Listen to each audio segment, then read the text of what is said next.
37조 원. 일본이 10년을 준비하고도 손을 뗀 베트남 원전 시장에 한국이 들어섰습니다. 2026년 4월 하노이의 한 호텔 회의실, 국제에너지기구 소속 분석관 한 명이 베트남 원전 재개 문서를 확인하던 중 조용히 노트북을 덮었습니다. 이건 우리 보고서에 없던 변수다. 일본이 놓친 시장, 중국이 노리던 자리, 러시아가 지키려던 영향권. 그 판을 흔든 것은 뜻밖에도 대한민국이었습니다. 37조 원 규모의 베트남 원전 판도를 바꾼 한국의 충격적인 전말을 지금 공개합니다.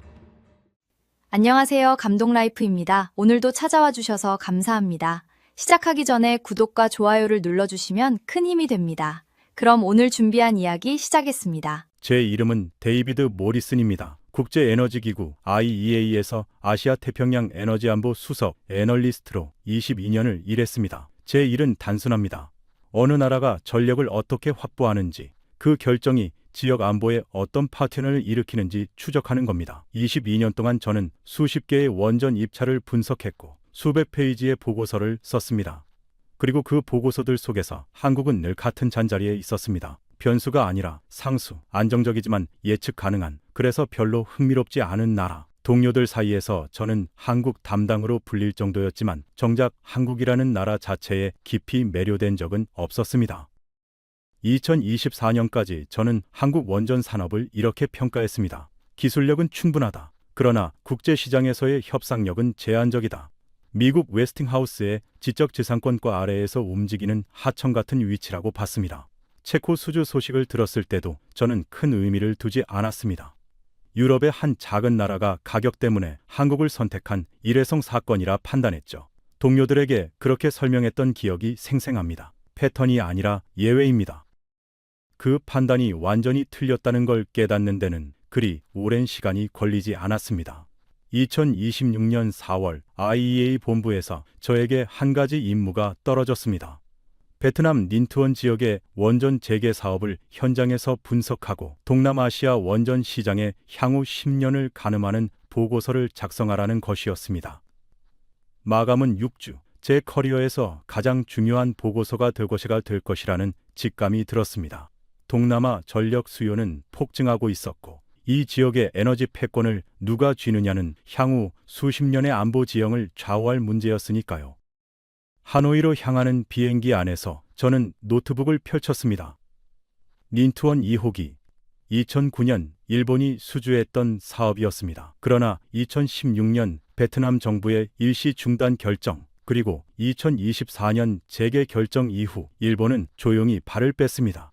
공식 이유는 공기 부담이었지만 업계 관계자들 사이에서는 다른 이야기가 돌았습니다. 그 빈자리를 채우려는 나라가 있었습니다. 한국이었습니다. 저는 그 소식을 처음 들었을 때 동료 분석관과 짧은 내기를 했습니다. 그가 한국의 단독 수주 가능성에 걸었고 저는 컨소시엄 형태로 마무리될 거라는 쪽에 걸었습니다. 그 내기의 결과가 어느 쪽으로 향할지 저는 비행기 안에서도 자신만만했습니다. 비행기가 하노이 노이바이 공항에 착륙했을 때 창밖으로 보이는 홍강의 흑빛 물줄기를 보며 저는 솔직히 회의적이었습니다. 체코는 유럽이고 보조금 정책이 다르다. 베트남은 전혀 다른 게임이다. 한국이 두 번째 큰 무대에서도 같은 결과를 낼 수 있을까? 저는 그렇게 믿지 않았습니다. 입국 심사를 마치고 짐을 찾는 동안에도 저는 노트북에 메모를 이어갔습니다. 가설, 체코는 예는 예외, 베트남에서는 검증 불가능. 그 믿음이 6주 후 완전히 무너질 거라는 사실을 그때는 전혀 알지 못했습니다. 하노이 시내에서 차로 5시간, 닌투원성으로 향하는 도로는 끝없이 이어지는 사탕수수밭과 건조한 붉은 흙으로 가득했습니다. 창밖으로 스쳐 지나가는 풍경을 보며 저는 노트북에 첫 문단을 적었습니다. 이곳은 동남아시아에서 가장 일사량이 풍부한 지역이자 가장 정치적으로 민감한 부지다. 베트남 정부가 이곳을 원전 부지로 선택한 이유는 단순했습니다. 인구 밀도가 낮고 해안에서 멀지 않으며 무엇보다 송전망 확장이 용이했습니다. 닌투원 1호기와 2호기 두 사업은 원래 다른 운명을 타고났습니다. 1호기는 러시아 국영기업 로사톰이 우선 협상권을 쥐고 있었고 2030년 가동을 목표로 비교적 순조로운 진행을 보이고 있었습니다. 반면 2호기는 좀 더 복잡한 사연을 가지고 있었습니다. 2009년 일본이 처음 수주했지만 2016년 베트남 정부가 재정 부담을 이유로 전체 사업을 일시 중단했습니다. 그리고 2024년 베트남의 전력 수요가 한계에 다다르자 정부는 사업 재개를 결정했습니다. 문제는 그 사이 8년이라는 시간이 흘렀다는 점이었습니다. 일본은 재개된 사업에 다시 뛰어들 것처럼 보였습니다. 그러나 올해 초 일본은 조용히 발을 뺐습니다. 공식 발표문에는 2030년 완공이라는 공기 목표가 현실적이지 않다는 한 줄이 적혀 있었습니다. 저는 그 문장을 3번 다시 읽었습니다. 10년을 준비한 사업에서 단지 일정이 빡빡하다는 이유로 철수한다는 게 믿기지 않았습니다. 닌투원성 행정청에 도착했을 때 저를 맞이한 베트남 산업에너지부 관계자는 솔직했습니다. 일본 측에서 공기 단축이 어렵다는 의견을 여러 번 전달해 왔습니다. 우리는 2035년 가동을 목표로 하고 있는데 그 일정을 맞출 수 있는 파트너가 필요했습니다. 그 말을 듣는 순간 저는 머릿속으로 후보군을 떠올렸습니다. 프랑스, 러시아, 그리고 한국, 셋 중 누가 당 빠르게 결론을 낼 수 있을까? 저는 그때까지도 한국을 마지막 순위에 놓고 있었습니다. 제 판단의 근거는 단순했습니다. 한국은 그동안 국제 원전 시장에서 단독으로 대형 계약을 성사시킨 경험이 많지 않았습니다. 2009년 UAE 바라카 원전이 유일한 해외 단독 수주 사례였고, 그 외에는 대부분 컨소시엄 일부로 참여하거나 부품을 공급하는 위치였습니다. 체코 두코반이 수주가 있었지만 저는 그것을 유럽 특수성이 반영된 예외적 사건으로 분류했습니다. 베트남이라는 동남아 시장은 전혀 다른 변수들이 작동하는 곳이었습니다. 제가 받은 임무 브리핑에는 한 가지 단서가 더 붙어 있었습니다.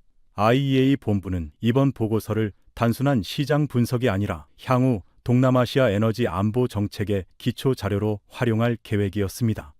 즉, 제가 닌투원 2호기에서 내리는 평가가 베트남, 필리핀, 인도네시아를 포함한 지역 전체의 원전 도입 방향에 영향을 줄 수 있다는 뜻이었습니다. 6주라는 시간이 갑자기 훨씬 무겁게 느껴졌습니다. 잘못된 판단 하나가 수십억 달러 규모의 정책 흐름을 잘못된 방향으로 이끌 수 있었습니다. 상사는 출국 전 마지막으로 이렇게 당부했습니다. 데이비드, 이번엔 숫자만 보지 말고 현장의 공기까지 가져와요.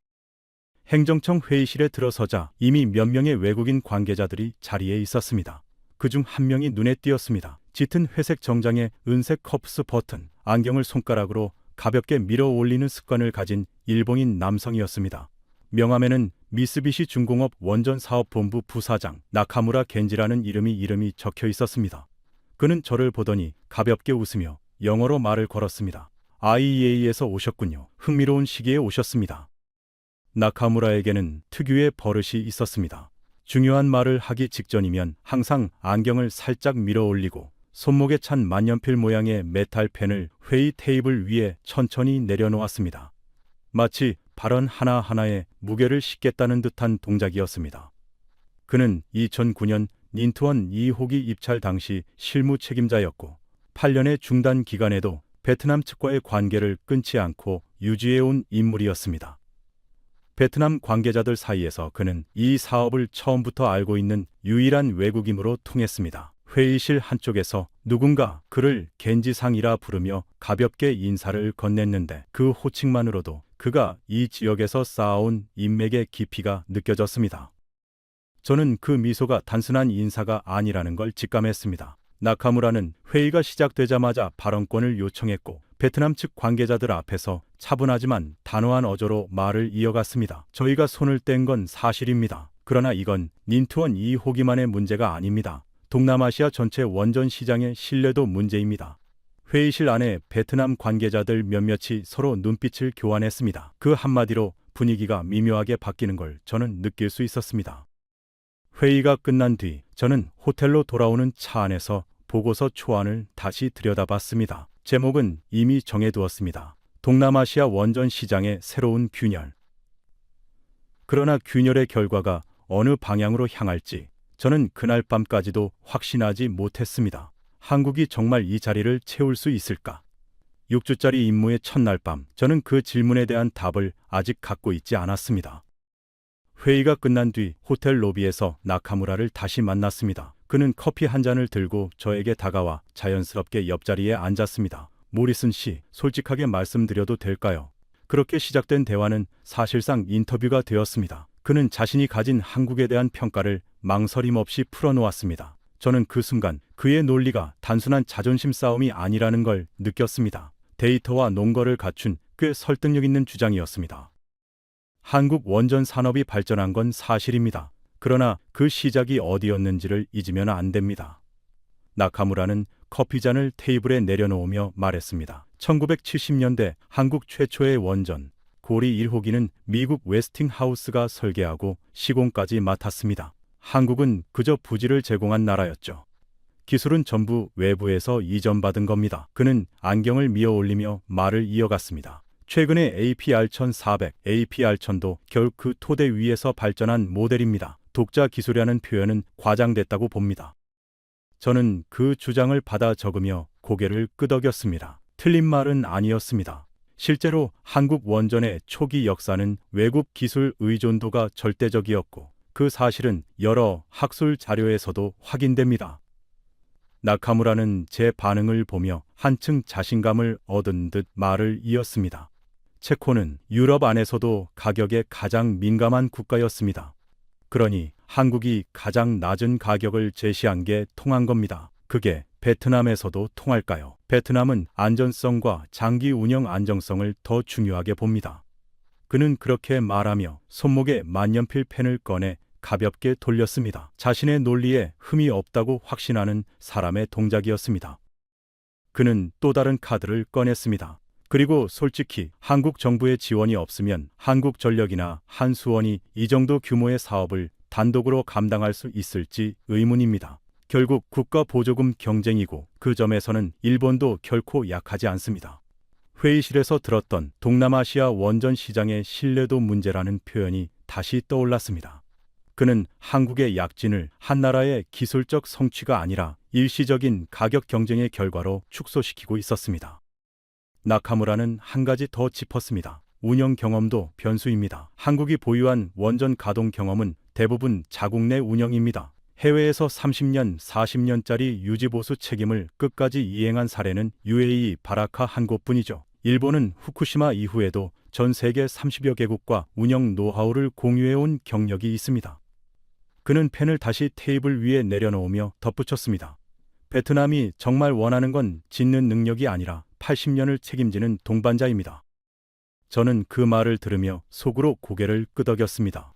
원전 사업은 건설로 끝나는 게 아니었습니다. 30년의 유지보수, 그리고 폐로까지 포함하면 사실상 80년에서 90년짜리 계약이었습니다. 나카무라의 주장은 이 지점에서 가장 날카로웠습니다. 베트남 입장에서는 짓는 속도보다 끝까지 책임지는 신뢰가 더 중요할 수 있었습니다. 그리고 그 신뢰는 단기간에 만들어지는 게 아니라는 것도 사실이었습니다. 대화가 끝날 무렵 나카무라는 마지막으로 한마디를 덧붙였습니다. 저는 한국을 무시하는 게 아닙니다. 다만 정확하게 평가하자는 겁니다. 좋은 고객이었던 나라가 이제 좋은 공급자가 됐다고 믿기까지는 시간이 더 필요하다고 봅니다. 그는 그렇게 말하며 가볍게 웃었습니다. 저는 그 웃음 속에서 묘한 확신을 읽었습니다. 자신이 곧 다시 이 자리로 돌아올 거라는 흔들리지 않는 자신감이었습니다. 그날 밤 호텔 방으로 돌아온 저는 나카무라의 주장을 항목별로 정리해 봤습니다. 첫째, 한국 원전 기술은 외국 기술 이전에서 시작됐다. 둘째, 체코 수준은 가격 경쟁의 예외적 결과다. 셋째, 한국의 경쟁력은 결국 정부 보조금에 의존한다. 넷째, 해외 장기 운영 경험이 부족하다. 네 가지 모두 일견 그럴듯했습니다. 적어도 그날 밤까지 저는 이 네 가지 전제를 깨려면 한국 측에서 상당히 강력한 반박이 필요할 거라고 생각했습니다. 저는 노트북을 닫기 전 나카무라가 마지막으로 던졌던 말 한마디를 다시 떠올렸습니다. 이건 단순한 경쟁이 아닙니다. 동남아시아 전체의 에너지 안보 패러다임을 누가 설계하느냐의 문제입니다. 그 표현이 묘하게 마음에 걸렸습니다. 적대 진영의 발언치고는 지나치게 거대했습니다. 그만큼 그가 이 사업에 걸고 있는 게 단순한 계약 하나가 아니라는 뜻이기도 했습니다.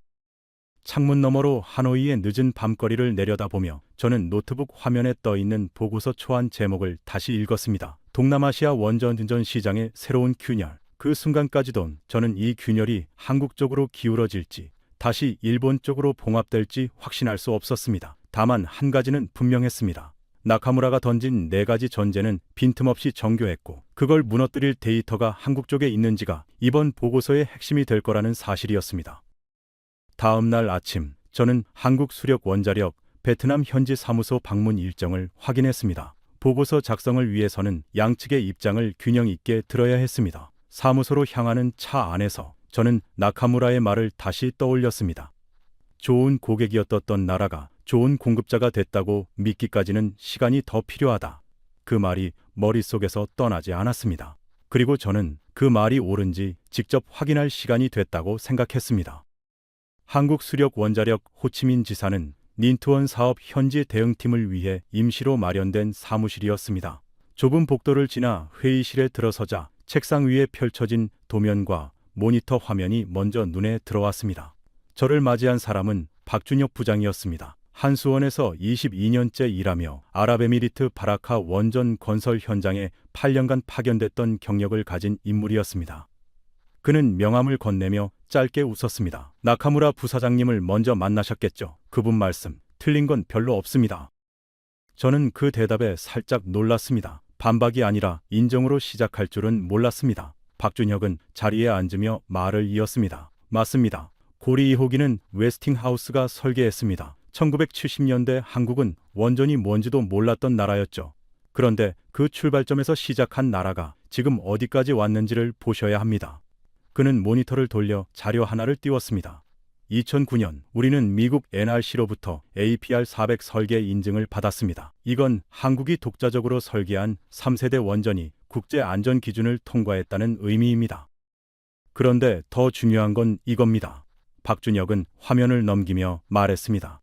기술을 이전받은 나라는 한국 말고도 많습니다. 미국 웨스팅하우스 기술을 받은 나라가 전 세계 30개국이 넘습니다.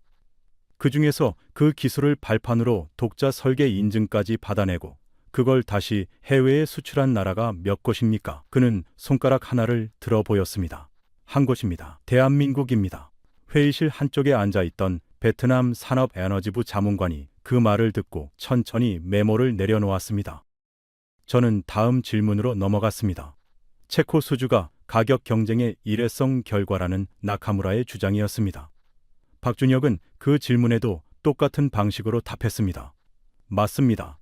우리가 체코에서 가격 경쟁력을 보여준 건 사실입니다. 그런데 가격만으로 26조 원짜리 계약을 따낼 수 있었을까요? 그는 자료를 하나하나 더 띄웠습니다.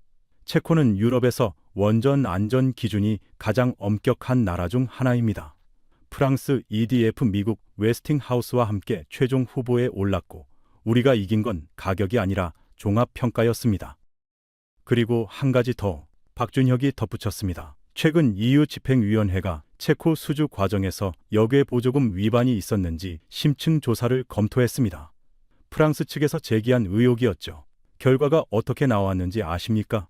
그는 잠시 말을 멈췄습니다. 조사를 개시하지 않겠다고 통보했습니다. EU가 직접 검토한 뒤 내린 결론입니다. 우리 보조금이 부당했다면 이런 결론이 나올 수 없습니다. 저는 그 부분을 받아 적으며 메모지 위에 밑줄을 2번 그었습니다. 회의실 안에 베트남 자문관이 처음으로 입을 열었습니다. 나카무라 부사장은 운영 경험 문제도 제기했습니다. 한국이 해외에서 30년 이상 책임진 사례가 부족하다는 지적이었는데요. 박준혁은 그 질문을 기다렸다는 듯 자료를 넘겼습니다. UAE 바라카 원전 2021년부터 2024년까지 4기 모두 상업 가동을 시작했습니다. 4기 전체가 예정된 일정 안에 완공된 건 전 세계 원전 역사에서도 드문 사례입니다. 그리고 그 운영과 정비 계약은 지금도 진행 중입니다. 저는 박준혁에게 물었습니다. 나카무라 부사장은 일본이 30개국 이상과 운영 노하우를 공유했다고 했습니다. 단순 비교가 가능한가요? 박준혁은 고개를 가로저으며 답했습니다. 운영 노하우 공유와 실제 건설부터 가동까지 전 과정을 책임진 경험은 다른 문제입니다. 후쿠시마 이후 일본의 신규 해외 원전 수주는 사실상 전무합니다. 우리는 그 기간에도 바라카를 와공했고 체코를 수주했습니다. 그 대답에 베트남 자문관이 다시 펜을 들어 메모를 이어갔습니다. 그는 잠시 화면을 멈추고 저를 바라보며 한마디 덧붙였습니다. 모리슨 씨, 이건 자랑이 아니라 그냥 사실입니다. 저희도 처음엔 믿기지 않았으니까요. 박준혁은 그 자리에서 숫자 하나를 더 꺼냈습니다. 바라카 원전 4기 전체 건설 기간을 따져보면 한국은 평균적으로 계획보다 더 빠르게 완공했습니다. 반면 같은 시기 서구권 원전 프로젝트들의 평균 공기 초과율은 64%에 달합니다. 그는 화면을 가리키며 말을 이었습니다. 프랑스 플라망빌 3호기는 당초 5년 계획이었지만 17년이 걸렸습니다. 핀란드 올키르오토 3호기도 13년이 지연됐습니다. 그런데 한국은 바라카에서 단 한 번도 그런 일이 없었습니다. 저는 그 비교 데이터에 적지 않게 놀랐습니다. 원전 산업에서 공기 지연은 거의 표준에 가까운 현상이었고 그걸 피해간 사례는 손에 꼽을 정도였습니다. 박준혁은 제 표정을 보며 말을 이었습니다. 베트남이 2035년 가동을 목표로 한다면 그 목표를 지킬 수 있는 파트너가 필요합니다. 일본이 떠난 이유도 바로 이 부분, 공기 목표를 맞출 자신이 없었기 때문입니다. 그 말이 회의실 안에 잠시 머물렀습니다. 베트남 자문관은 천천히 고개를 끄덕였습니다. 회의가 끝나갈 무렵 저는 마지막으로 한 가지를 더 물었습니다. 보조금 의존도 문제는 어떻게 보십니까? 박준혁은 짧게 웃으며 답했습니다. 정부 지원 없이 원전을 짓는 나라는 세상에 없습니다. 프랑스도, 미국도, 일본도 마찬가지입니다. 중요한 건 그 지원이 국제 규범을 어겼는지 여부입니다. 그건 이미 EU가 답을 내줬습니다. 그는 노트북 화면을 한 번 더 가리켰습니다. 그리고 저희는 이 모든 자료를 베트남 측에도 동일하게 제출했습니다. 일방적인 주장이 아니라 검증 가능한 데이터라는 뜻입니다. 저는 노트북을 닫으며 생각했습니다. 나카무라의 4가지 전제 중 적어도 3가지가 이 회의실에서 흔들리기 시작했다는 사실을 인정해야 했습니다. 사흘 뒤 하노이에서 동남아시아 에너지 안보 포럼이 열렸습니다. 베트남, 필리핀, 인도네시아 에너지부 관계자들이 한자리에 모이는 자리였고 한국과 일본 양측 모두 발표 세션을 배정받았습니다. 행사장 입구에는 각국 국기가 나란히 걸려 있었고 동시통역 헤드셋을 나눠주는 직원들의 손길이 분주했습니다. 베트남 산업에너지부 차관이 개회사에서 짧게 언급한 한 문장이 제 귀에 박혔습니다. 이 지역의 다음 10년은 오늘 이 자리에서 결정될 수도 있습니다. 저는 이 포럼이 단순한 학술 행사가 아니라는 걸 알고 있었습니다. 닌투원 2호기의 최종 결정권자들이 사실상 이 방안에 모여 있었습니다. 박준혁이 발표를 시작하자 나카무라는 맨 앞줄에 앉아 팔짱을 끼고 있었습니다. 박준혁의 발표는 한 장의 지도로 시작됐습니다.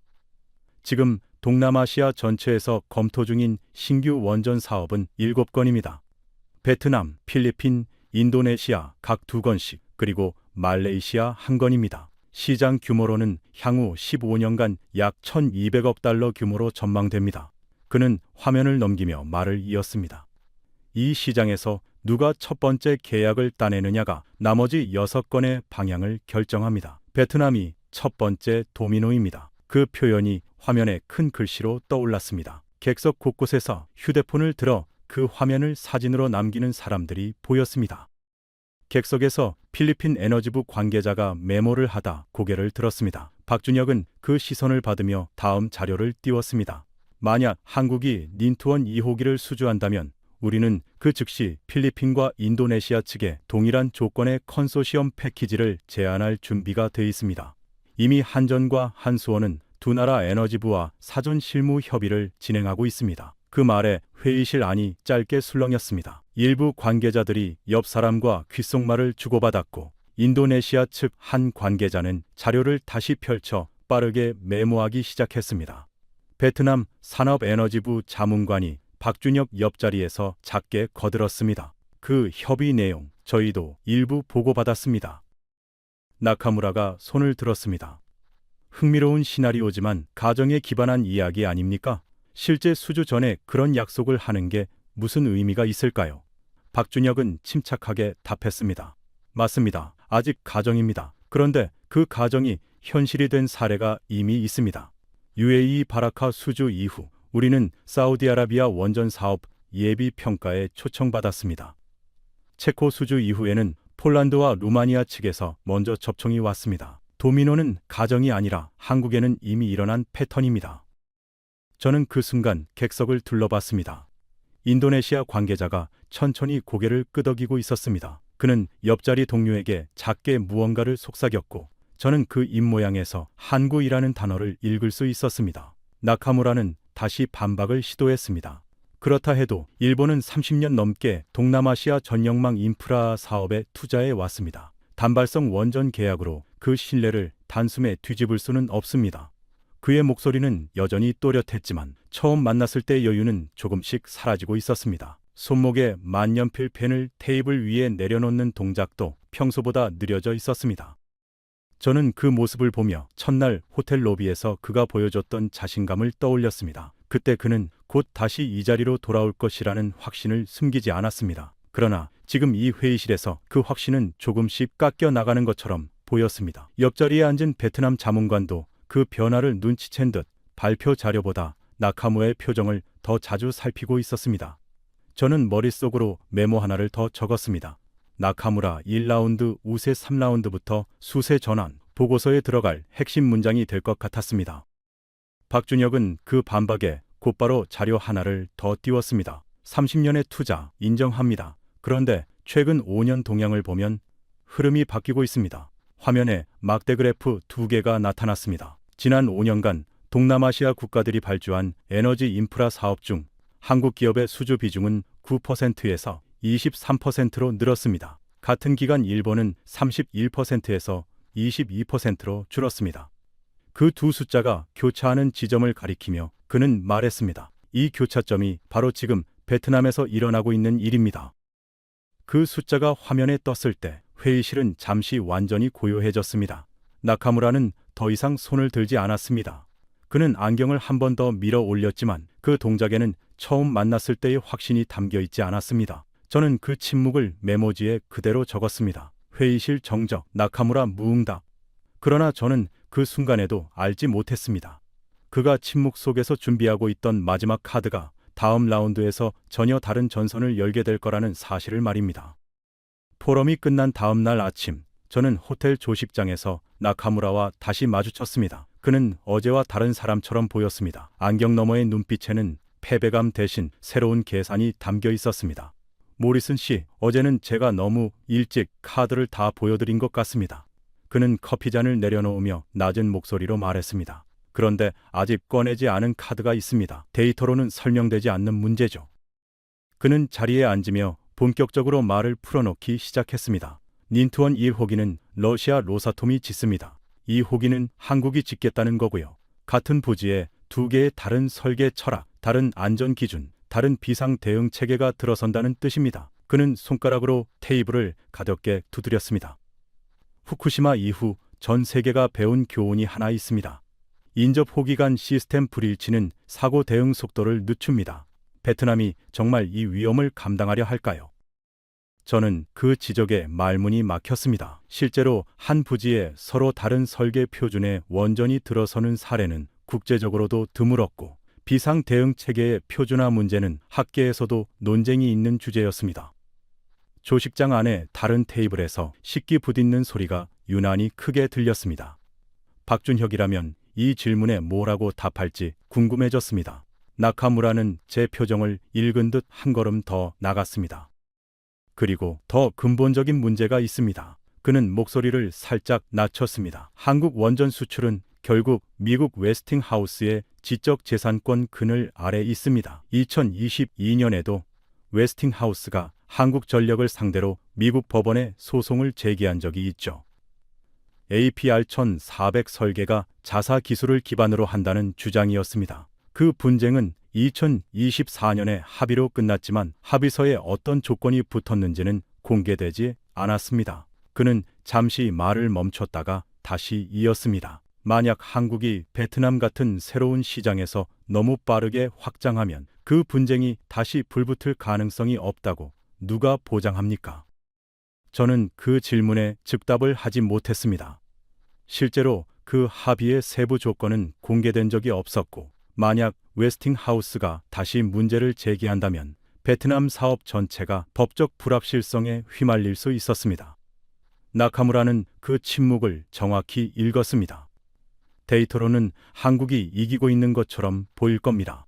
그런데 이런 리스크는 보고서 어디에도 숫자로 나오지 않습니다. 그게 제가 아직 카드를 다 내놓지 않았다고 말한 이유입니다. 그는 그렇게 말하며 처음으로 만년필 펜이 아니라 손가락 끝으로 테이블을 짧게 두드렸습니다. 어제와는 다른 새로 회복한 듯한 여유였습니다.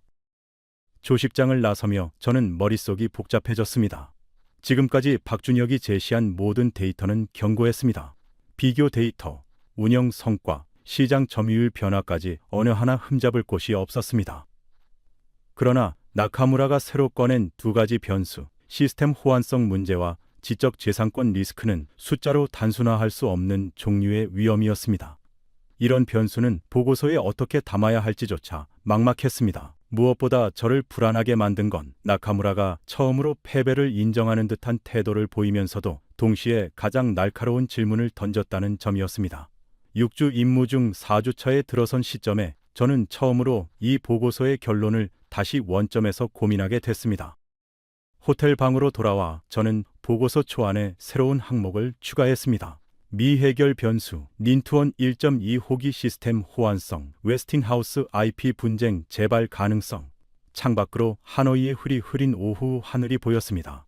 그날 밤 저는 처음으로 제 판단이 한쪽으로 너무 기울어 있었던 게 아닌가 하는 의심이 들었습니다. 나카무라의 말이 머릿속을 떠나지 않았습니다. 데이터로는 설명되지 않는 문제죠. 저는 책상 앞에 앉아 그동안 모은 자료를 다시 펼쳤습니다.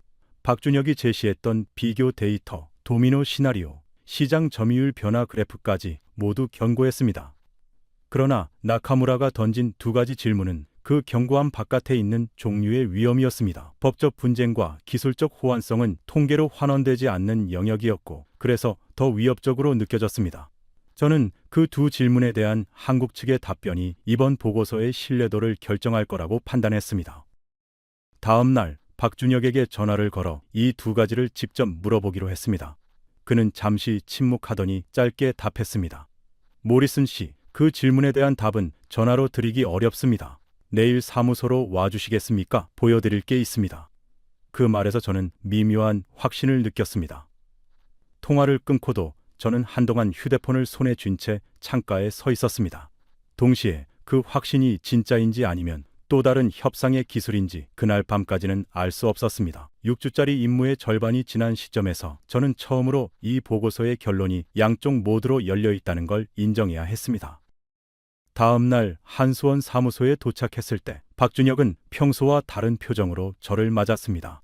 책상 위에는 낡은 서류철 하나가 놓여 있었습니다. 어제 물어보신 두 가지, IP 문제와 시스템 호환성 문제, 자료로 답변 드리겠습니다. 그런데 그 전에 보여드릴 게 있습니다. 그는 서류철을 열었습니다. 안에는 빛바른 흑백 사진 한 장과 손글씨로 적힌 낡은 수첩이 들어 있었습니다. 이게 제 아버지입니다. 박준혁이 사진을 가리켰습니다. 작업복을 입은 젊은 남자가 거대한 설비 앞에 서 있었습니다. 1978년 고리 1호기 건설 현장입니다. 아버지는 그때 23살이었고 현장에서 미국인 감독관들의 보조 업무를 맡았습니다. 그는 수첩을 펼쳤습니다. 누렇게 변한 종이 위에 빽빽한 글씨가 적혀 있었습니다. 아버지가 그때 적은 일기입니다. 여기 보시면 오늘도 미스터 한슨이 손도 대지 말라고 했다, 보기만 하라고 했다는 구절이 있습니다. 저는 그 문장을 천천히 읽었습니다. 박준혁의 목소리가 조금씩 가라앉았습니다. 아버지는 평생 그 현장에서 배관공으로 일했습니다. 설계도 한 번 본 적이 없었습니다. 1978년부터 2003년 은퇴할 때까지 25년을 그 부지 안에서만 일하셨죠. 그런데 퇴직하기 전 저에게 그 수첩을 주면서 이렇게 말했습니다.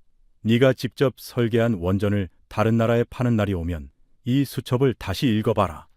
그의 손끝이 수첩 모서리를 가만히 누르고 있었습니다. 저는 그 손끝이 미세하게 떨리는 걸 보았습니다.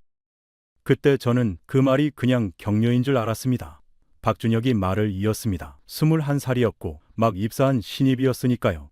그런데 그 말이 무슨 뜻인지 제대로 이해한 건 한참 뒤였습니다.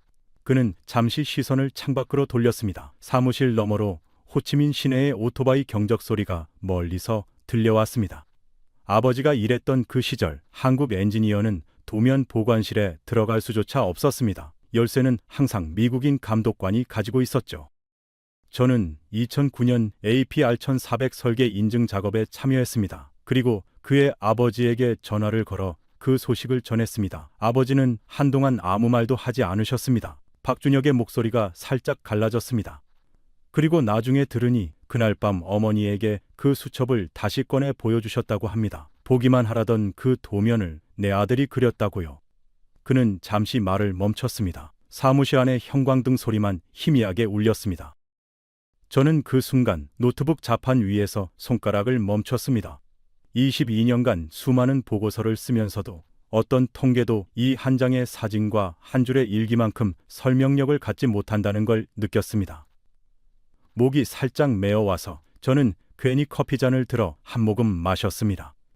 박준혁은 사진을 서류철에 다시 넣으며 말을 이었습니다. IP 문제, 시스템 호환성 문제, 다 중요한 질문입니다. 그런데 질문에 답하기 전에 모리슨 씨가 이걸 먼저 아셔야 한다고 생각했습니다. 우리가 왜 여기까지 왔는지를요. 그는 다시 자료 화면을 켜며 평소의 차분한 어조로 돌아왔습니다. 웨스트하우스와의 합의는 한국 기술의 독자성을 인정하는 조건으로 마무리됐습니다. 합의서 일부는 비공개지만 그 이후 한국이 체코를 포함해 추가로 수주한 모든 계약에서 웨스팅하우스 측의 이의 제기는 단 한 건도 없었습니다. 그는 화면을 넘겼습니다. 시스템 호환성 문제도 베트남 측과 별도의 국제안전자문단을 구성해 검토 중입니다. 이미 IAEA 전문가 2명이 참여하고 있습니다. 그는 잠시 저를 바라보며 덧붙였습니다. 감정적인 이야기로 답을 피하려는 게 아닙니다. 다만 그 시간이 없었다면 지금 이 자료들도 존재하지 않았을 거라는 말씀을 드리고 싶었습니다. 저는 그 답변을 받아 적으면서도 머릿속에는 여전히 그 수첩의 한 줄이 맴돌고 있었습니다. 보기만 하라고 했다. 그리고 그 문장 뒤에 이어진 47년의 시간. 사무실을 나서며 저는 박준혁에게 마지막으로 물었습니다. 아버님은 지금 어떻게 지내십니까? 그는 잠시 웃으며 답했습니다. 80이 넘으셨는데 요즘도 뉴스에서 한수원 이야기가 나오면 꼭 챙겨보십니다. 체코 수주 소식 나왔을 때는 동네 노인정에 가서 자랑하셨다고 어머니가 그러시더군요. 그는 그렇게 말하며 처음으로 환하게 웃었습니다. 회의실에 들어선 이후 줄곧 단정했던 그의 표정이 그 순간만큼은 영락없는 아들의 얼굴이었습니다. 엘리베이터를 기다리며 저는 휴대폰을 꺼내 그날 메모를 다시 읽었습니다. 미해결 변수로 적어두었던 두 줄 IP 분쟁 재발 가능성과 시스템 호환성 문제는 여전히 보고서에 남아 있었습니다. 그러나 그 옆에 저는 새로운 한 줄을 추가했습니다. 이 나라의 경쟁력은 데이터 이전의 47년의 시간이다. 호치민의 오후 햇살이 사무소 창문을 통해 길게 들어와 있었습니다. 저는 그 빛 속에서 처음으로 이 보고서의 결론이 어느 쪽으로 향할지 어렴풋이 짐작할 수 있었습니다. 닷새 뒤 베트남 산업에너지부는 닌투원 2호기 최종 평가를 위한 폐쇄 회의를 소집했습니다. 한국과 일본 양측 대표 그리고 국제자문단이 참석하는 자리였습니다. 저는 IEA 옵서버 자격으로 참석이 허가됐습니다. 회의실 문을 열고 들어서는 순간 저는 낯선 얼굴 하나를 발견했습니다. 프랑스 EDF 아시아 태평양 사업 개발팀장 피에르 뒤부아였습니다. 그는 체코 두코바니 수주전에서 한국에 패배한 EDF 측 핵심 인물이었습니다. 옆자리 베트남 자문관에게 물어보니 뒤부아는 지난주 베트남 측의 요청으로 제3자 기술 검증을 위해 초빙됐다고 했습니다. 회의는 나카무라의 마지막 발언으로 시작됐습니다. 그는 평소보다 더 신중한 어조로 입을 열었습니다. 지난번 제가 제기했던 두 가지 우려, 시스템 호환성과 IP 리스크에 대해 한국 측 답변을 들었습니다만 여전히 완전히 해소됐다고 보긴 어렵습니다. 그는 마지막 자료를 띄웠습니다. 특히 IAEA 자문단의 검토는 아직 진행 중이고 최종 결론이 나오지 않은 상태에서 계약을 서두르는 건 위험합니다. 그의 목소리는 또렷했지만 평소처럼 만년필 펜을 테이블에 내려놓는 동작은 보이지 않았습니다.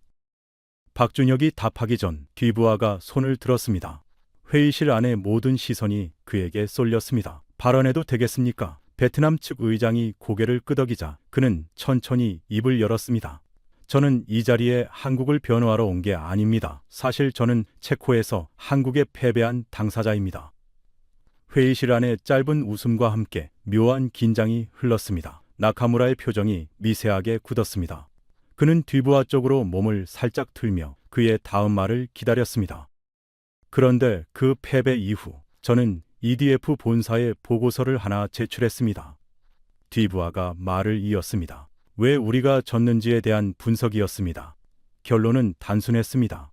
한국은 IP 분쟁 직후 가장 먼저 한 일이 분쟁의 원인이 된 설계 요소를 자체 기술로 완전히 대체하는 거였습니다. 저희가 확인한 바로는 현재 APR1400과 후속 모델의 핵심 제어 시스템 특허 중 87%가 한국 자체 보유 특허입니다. 그는 나카무라를 향해 시선을 돌렸습니다. 그 수치는 저희 EDF 기술팀이 직접 검증한 겁니다. 한국 측 자료가 아닙니다. 회의실이 잠시 술렁였습니다. 베트남 측 자문관 한 명이 빠르게 메모를 했습니다. 저 역시 그 숫자를 다시 한번 받아 적었습니다. 경쟁사가 직접 검증한 수치라는 점에서 어떤 한국 측 자료보다도 무게감이 달랐습니다. 뒤부하는 말을 이었습니다. 시스템 호환성 문제도 마찬가지입니다. 저희는 프랑스 원전 다수가 러시아 설계 원전과 인접해 있는 동유럽 사례를 분석한 적이 있습니다.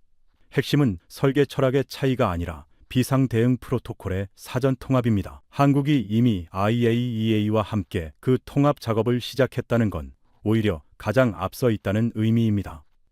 그는 마지막으로 한마디를 더했습니다. 저는 졌지만 졌다는 사실 자체가 제 분석을 더 정확하게 만들었습니다. 회의실은 완전히 고요해졌습니다. 5초, 10초, 15초가 흘렀습니다. 나카무라는 안경을 다시 밀어 올렸지만 그 손끝은 미세하게 떨리고 있었습니다. 그는 만년필 펜을 들었다가 다시 테이블 위에 내려놓았습니다. 그리고 처음으로 아무 말도 하지 않았습니다. 이틀 전 조식장에서 아직 꺼내지 않은 카드 잇따랐다고 말하던 그 자신감은 더 이상 보이지 않았습니다. 창밖으로 오토바이 경적 소리가 멀리서 들려왔지만 회의실 안은 그 소리조차 크게 느껴질 만큼 조용했습니다.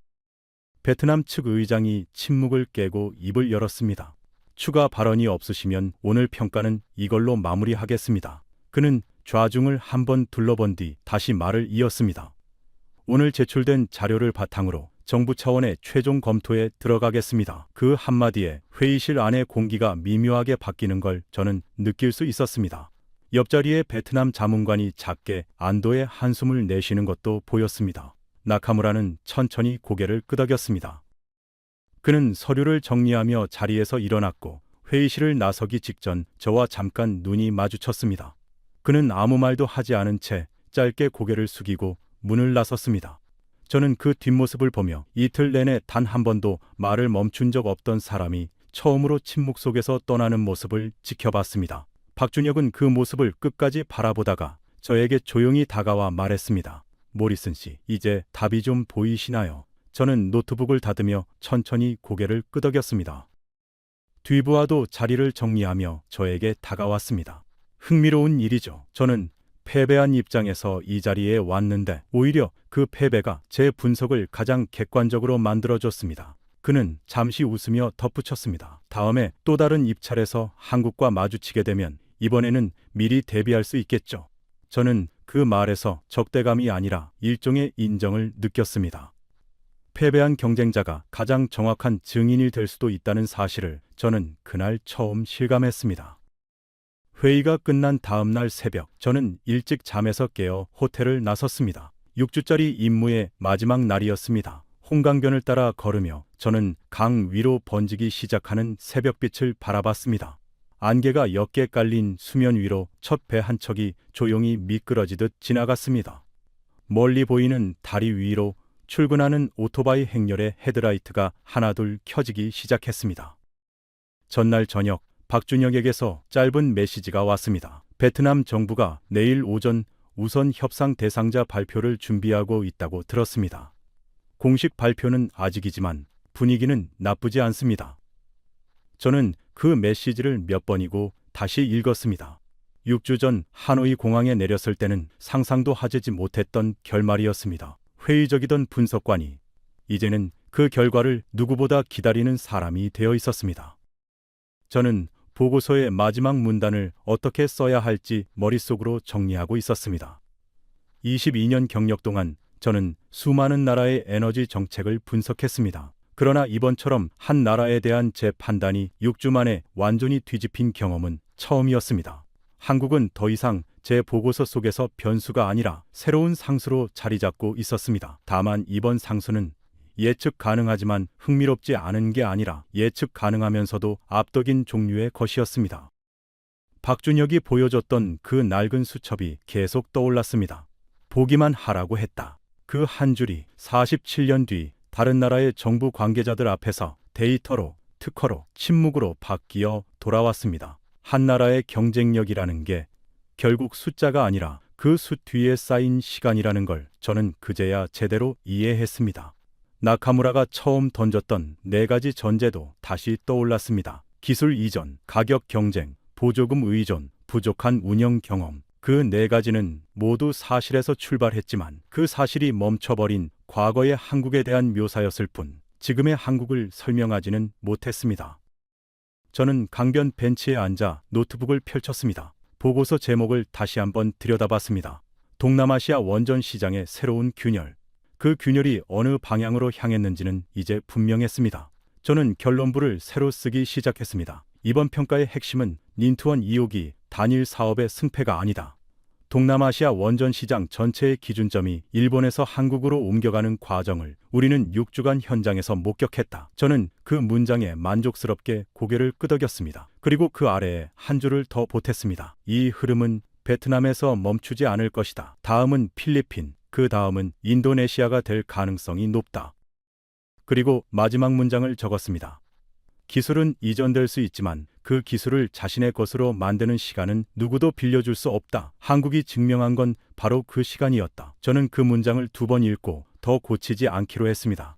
22년 경력 중 가장 짧지만 가장 확신을 가지고 쓴 결론이었습니다. 보고서 파일을 저장하며 저는 잠시 화면을 바라봤습니다. 본부에 제출하면 수십 명의 정책 결정자들이 이 문장을 읽게 될 터였습니다. 그들 중 누군가는 저처럼 회의적인 시선으로 시작하겠지만 결국 같은 결론에 도달하게 될 거라는 확신이 들었습니다. 해가 완전히 떠오르며 홍강 전체가 금빛으로 물들기 시작했습니다. 저는 노트북을 닫고 잠시 그 풍경을 바라봤습니다. 6주 전 같은 강을 처음 봤을 때 저는 회의적인 분석관이었습니다. 지금 저는 같은 강 앞에서 완전히 다른 사람이 되어 있었습니다. 강 건너편에서 아침 시장을 준비하는 상인들의 목소리가 희미하게 들려왔습니다. 평범한 하노이의 아침이었지만 저에게는 6주짜리 여정의 마지막 장면으로 오래 기억될 풍경이었습니다.